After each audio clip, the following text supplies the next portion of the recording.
প্রসঙ্গটা রাজনীতি নিয়ে যখন উঠছিল তখন যে সময় এই দেশে ছাত্র জনতার অভ্যুত্থানটা ঘটছিল ওই সময়টা সাকিব আল হাসান কানাডাতে ছিলেন এবং ওই সময় যখন আসলে যোগাযোগ সামাজিক যোগাযোগ মাধ্যম জুড়েই এক ধরনের পক্ষে বিপক্ষে মতামত গড়ে উঠছিল ওই সময়টা সাকিব আল হাসানের তার পরিবারের সাথে ছবি পোস্ট থেকে শুরু করে তাকে এই বিষয়ে কোনো রকমের উত্তর না দেয়া এটাই কি আসলে সবচেয়ে বড় এখন ইয়ের কারণ কিনা তার বিরুদ্ধে ক্ষোভের কারণ কিনা আপনার কি কিছু এই ধরনের মনে হয়?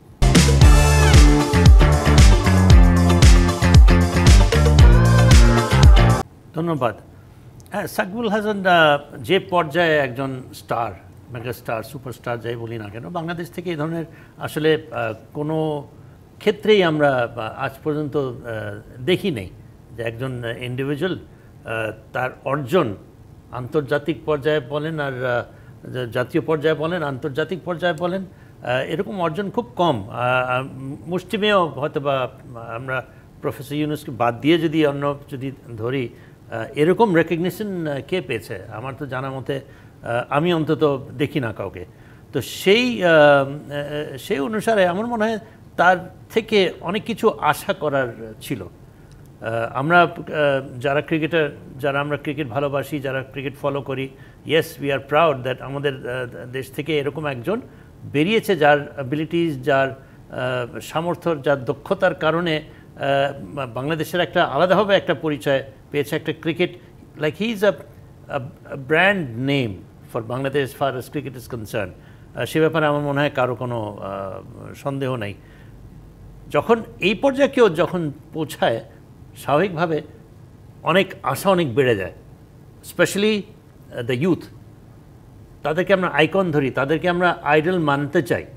এবং একটা পর্যন্ত আমি মনে করি যে তার যখন শীর্ষে যখন পৌঁছে যায়, যখন সে আর্থিকভাবে অনেক সচ্ছল হওয়া শুরু করে, যখন বিনিয়োগ করা যখন শুরু করে, যখন যখন তার রিটার্নস পাওয়া শুরু করে, আস্তে আস্তে আস্তে আমার মনে হয় ক্রিকেটটা তখন একটু সেকেন্ডারি। তখন cricket is not his top priority. তো for a young man like him, আমি মনে করি যে সবচেয়ে বেশি আমি তাকে মনে করি he is a very intelligent person. That is why সে অর্জন করতে পেরেছে খেলার দিক দিয়েও, ব্যবসায়িক ইয়ে দিয়েও। মানে তার বয়সের তুলনায় আমার মনে হয় যে আমরা খুব কম এরকম আমরা দেখি যে কিনা এত কম সময়ের মধ্যে এত আর্থিকভাবেও এত তার সচ্ছলতা এবং অর্জন হয়েছে। আমার মনে হয় তখনই he is only a human. আমার মনে হয় অ্যাটিটিউড ওয়াইজও অনেক চেঞ্জ হওয়া শুরু করে। যে সাকিবকে এক সময় আমরা খুব বিনয়ী সাকিব হিসাবে আমরা দেখেছি, জেনেছি। তাকে অনেকে তার ওই দিকটা অনেকে হয় না, একটা প্লেয়ারের কাছ থেকে আমরা কি আশা করি? মডেস্টি। আমরা বলি যে কোনো খেলোয়াড় যে কোনো পর্যায়ে যখন পৌঁছায়, we always believe that to be modest in victory and to be gracious in defeat. সাকিবের মধ্যে এই জিনিসটা ছিল। আমিও বিশাল একটা ভক্ত ছিলাম, অবভিয়াসলি যেটা আমি as a supporter, as a follower, as a cricket লাভার, যে ভক্তিটা তার প্রতি ছিল আমার প্রথম দিকে, আস্তে আস্তে আস্তে সেটা হ্রাস পেল। কেন? তার মাঝে মধ্যে একটু অধ্যত আচরণ, একটু উগ্র, কোনো সময় তার ক্রিকেট অ্যাবিলিটিস নিয়ে কিন্তু প্রশ্ন ওঠে না, কিন্তু তার আচরণগত সংকটের জন্য আমরা আমাদের স্টার্স থেকে কিন্তু সেটাই আশা করব। এবং এখন এই পর্যায়ে এসে যে এবং তার নিজের অ্যাবিলিটিজের কারণে, নট দ্যাট যে কোনো ড্যাশিং পুশিং অর এনিথিং, আমাদের প্লেয়ার্সরা দরকার, আমাদের প্লেয়ার্সরা অর্জন করে because of their abilities on the field, and he was one such player.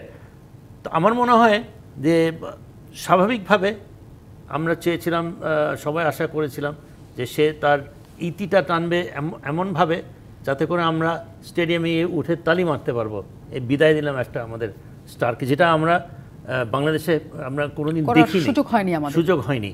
তো সেই সুযোগটা আসতো, আমার মনে হয় আই উইল এগ্রি উইথ জামান ওই সেন্সে যে যদি এটাকে হি ওয়াজ ইন্টেলিজেন্ট। আমি বুঝলাম না যে why did he opt for that strategy. একটা হচ্ছে যে একটু বোকামি হয়েছে। সি, তুমি দেশের নাগরিক, তোমাকে আসতে অনুমতি চাইতে হবে কেন? Why, who will stop you? কিন্তু পরিস্থিতিটা কি রকম? আমি কি পরিস্থিতিটা আমার তো- নিরাপত্তা চাইতে না, না, পারবো না? এখানেই- যদি আমার মনে হয় গেলেই আমাকে গ্রেফতার করবে, তখন কি আমি চাইবো কিনা আগে? এটা তো এখানেই প্রশ্ন হচ্ছে গিয়ে এই যে অভ্যুত্থান হলো, ছাত্ররা যারা অনেকে জান দিয়েছে এখানে, সি, আমরা একটা বিশাল চেঞ্জ দেখেছি। Hopefully for the good. I'll wait for time to say that yes, this is the change we were wanting. Change হয়েছে, ফ্যান্টাস্টিক চেঞ্জ হয়েছে। এটা যেন আমরা রেজাল্ট দেখব, আশা করি। আমার মনে হয় আমরা রেজাল্ট দেখব। তো যেখানে এই ছাত্ররা জান দিয়েছে, সেখানে he was a witness, he was outside the country, obviously তার against যে একটা accusation, একটা allegation, একেবারে এটা মানে প্রকাশনার কথা হ্যাঁ, উচিত ছিল না আপনি মনে করেন? Murder, how he was not in the country.